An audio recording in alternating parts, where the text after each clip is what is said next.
Oi, gente, tudo bem? Na aula de hoje, nós vamos falar sobre um tipo de pronome, um grupo ali dentro dessa categoria, dentro dessa classe gramatical. Vamos falar sobre os pronomes possessivos.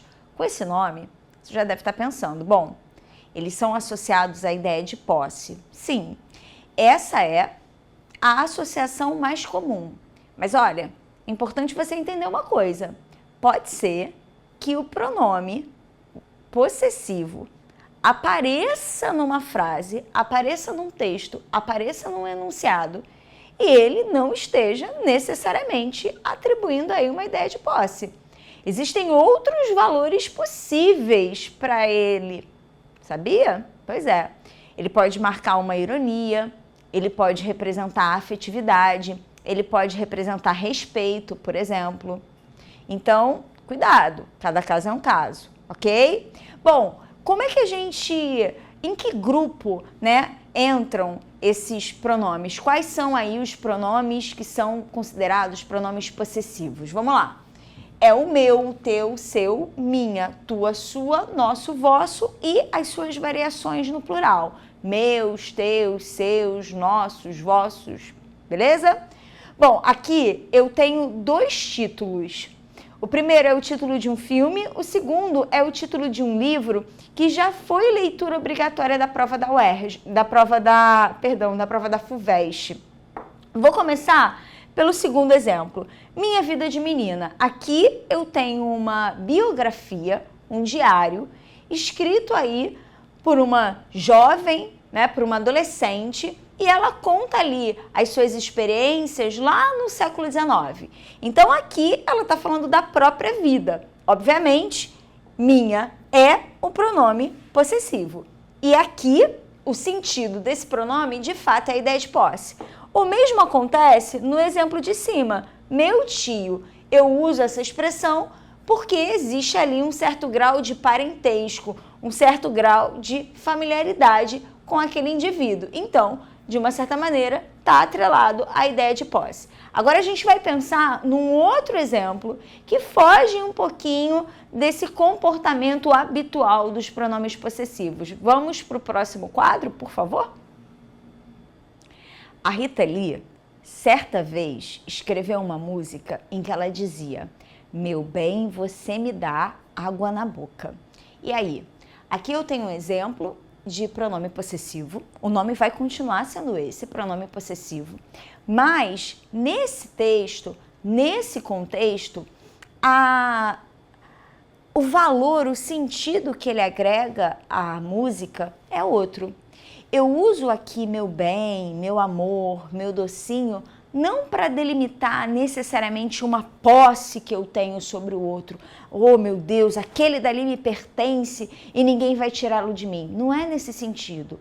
Nós usamos o meu acompanhado de bem ou acompanhado de amor, meu bem, para apresentar ou para reforçar uma ideia de afetividade. Então, aqui, o meu, ele representa, ele traz uma carga semântica ligada à ideia de afetividade. Vai deixar de ser pronome possessivo? Claro que não.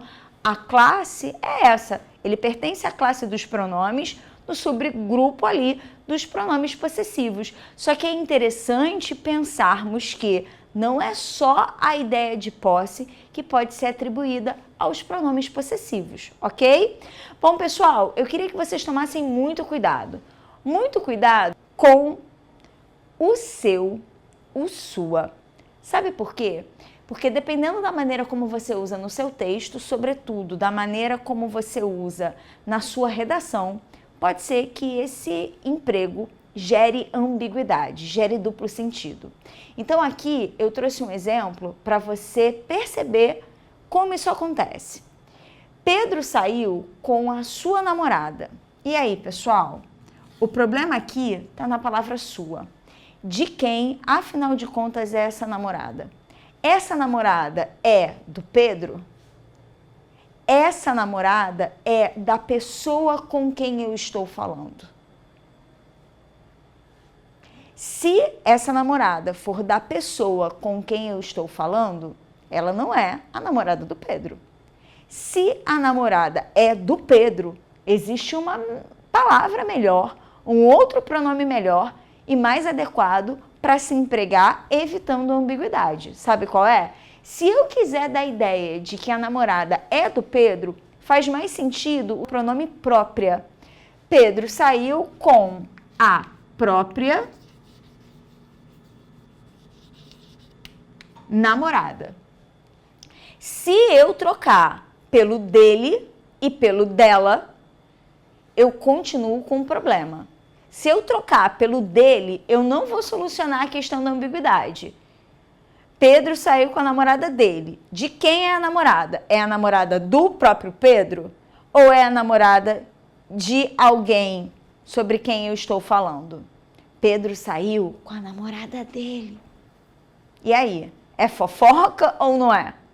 Então, preste atenção numa coisa. O melhor pronome para se usar aqui é a palavra própria, porque ela elimina a ideia de ambiguidade que estaria contida no pronome dele, dela ou sua.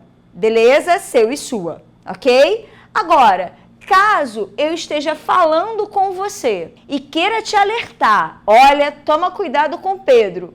Nesse caso, faz mais sentido substituir o pronome sua ou o pronome seu pelo pronome teu ou o pronome tua. Pedro saiu com a tua namorada. Ó, fica de olho. Entendeu essa diferença? Então é muito importante que na hora de escrever e produzir os textos de vocês tomem cuidado com o emprego dessa palavra. Quando a gente está fazendo uma redação, escrevendo um texto dissertativo argumentativo, nós precisamos ser imparciais. O que significa dizer isso? Significa dizer que você deve evitar a primeira pessoa do plural e do singular não usar de forma nenhuma, do plural é bom que você evite e é importante que você não faça nenhum tipo de interlocução, nenhum tipo de diálogo com o leitor. E empregando o pronome seu e sua, pode parecer, dependendo do uso, que você está se dirigindo ao leitor do texto. E não é isso que a gente quer num texto dissertativo argumentativo, beleza? Então fica de olho nisso para você acertar, escrever com fluidez e não prejudicar a compreensão do seu texto. Espero que esse vídeo seja útil para vocês, bons estudos e até a próxima!